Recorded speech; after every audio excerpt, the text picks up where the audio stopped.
Excited about getting back at home this week. Unbelievable how fast the season has gone. Two more opportunities here at home, and this is where you hope to be. I mean, that's what it's all about. You work all year to put yourself in position to have a chance to achieve your goals, and we've 100-something days now. We've only hit one goal, and here we are down the home stretch now. We've got an opportunity to do a lot. But everything, a lot of the rest of our season really hinges on these four quarters. And so this is championship football for us. And I know beginning of the season, when the schedule came out, a lot of people probably felt like that, oh, man, it's going to come down to Clemson, Florida State, last conference game. And that's exactly what it's come down to. There's zero difference. Nothing has changed. If they were undefeated and we were undefeated, we got to win the game to win the division. And guess what? We got to win the game to win the division. So there's zero change in this ball game. And it's Clemson, Florida State. It's been a. I know Jimbo is probably incredibly frustrated, just simply because, they've had some tough games. Quarterback gets hurt. They've had a lot of injuries, and then they had three plays just come down to literally the last play of the game, and those things affect momentum and so forth and confidence. But let me just tell you, this is a very talented team, and I know we got a lot of people in here to keep up with the recruiting rankings, and we hadn't won a battle yet. I don't think we've ever beaten Florida State in recruiting. Maybe we have. I don't know, but I don't think so. I think they're one or two every year. So they got a bunch of cats that can play. They're big and strong and athletic. Got speed everywhere. These are the biggest wideouts. I mean, these guys are huge on the perimeter. Tight end's a very good player. The quarterback has gotten better. He's a young player. He's very talented. He can throw the ball down the field.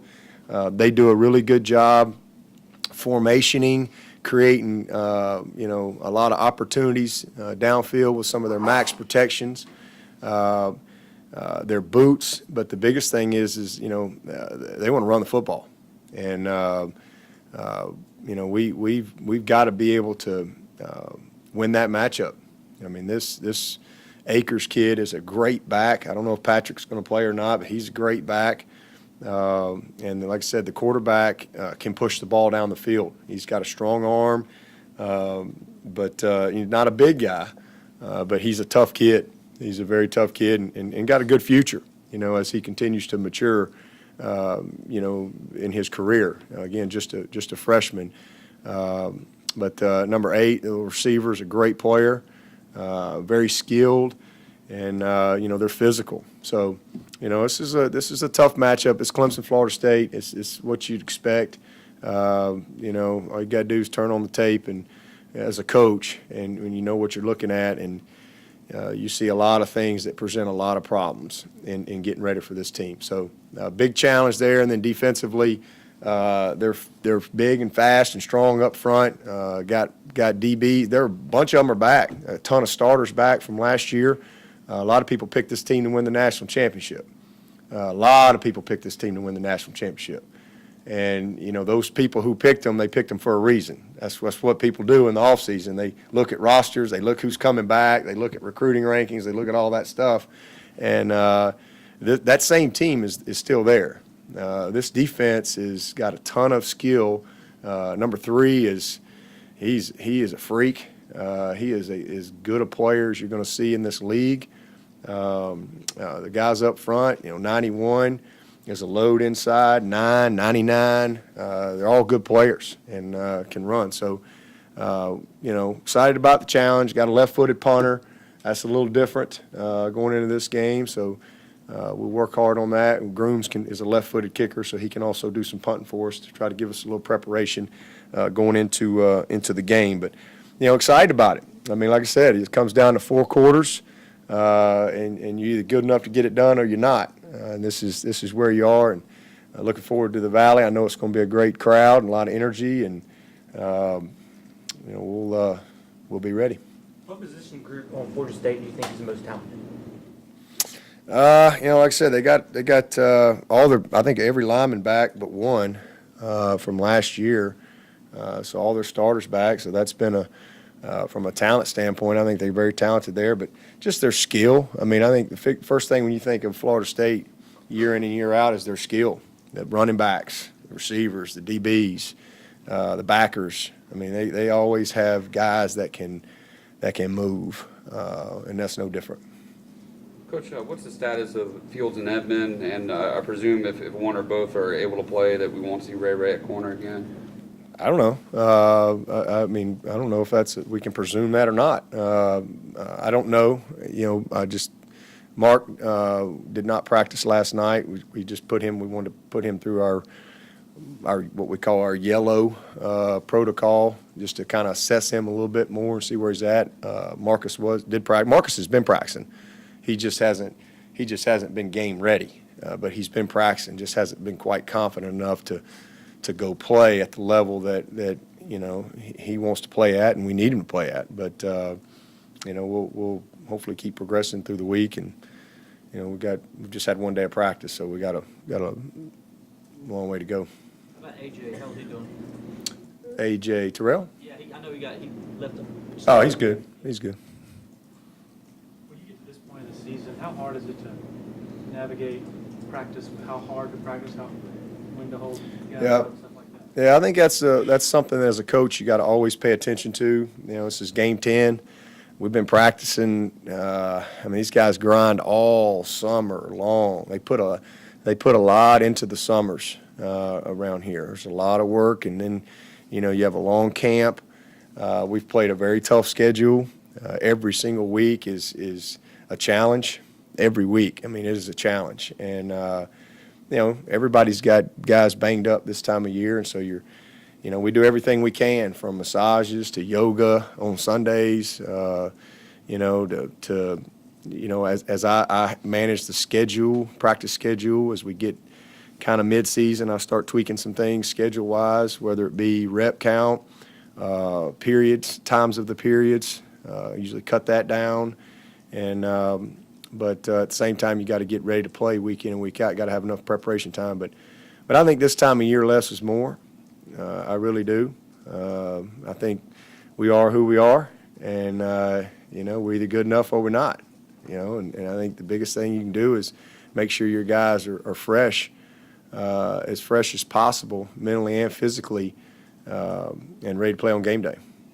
Coach, in a game like this, as you get to the top of the hill at home in a big game, I'm just wondering, what are some of your final thoughts as you touch Howard's Rock and get to run down the hill knowing what's at stake when you hit the bottom? I just really the same as every week. This just is we just know this is the 4 quarters.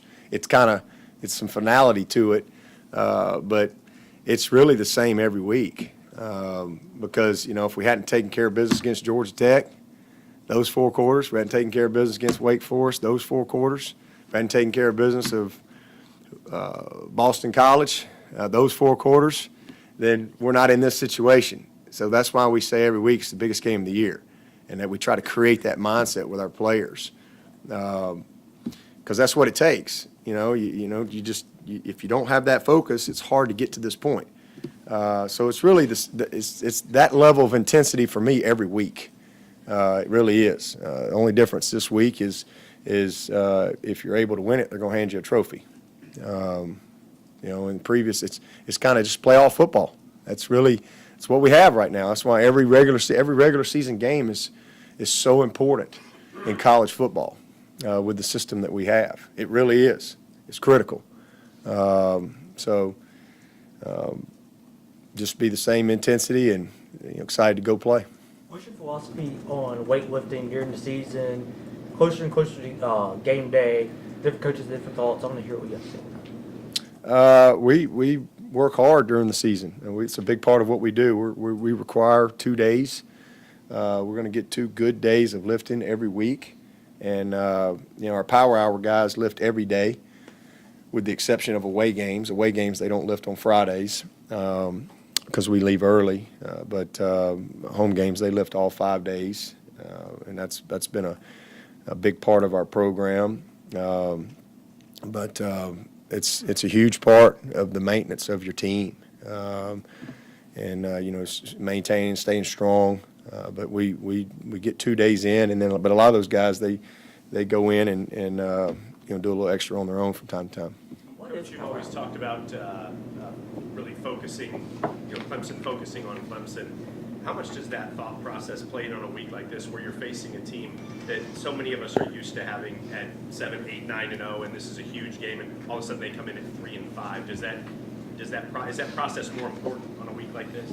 No, it's Florida State, and we don't their record has zero to do with their ability, their talent. Again, you got to look beyond that. It's easy to just say, oh, they're 3-5. Well, they're a bad team. No. They had Miami 0 points at the half, 0. Everybody's got Miami as one of the best teams in the country. So this is a team that's they've had some tough breaks, they've had some hardship. If you just look on a scoreboard and look at a thing, it's really easy to make an assessment. We won 6 games in 2010, but wasn't nobody excited to play Clemson. Every game was, we lost 5 games by less than 6 points. We were in every game.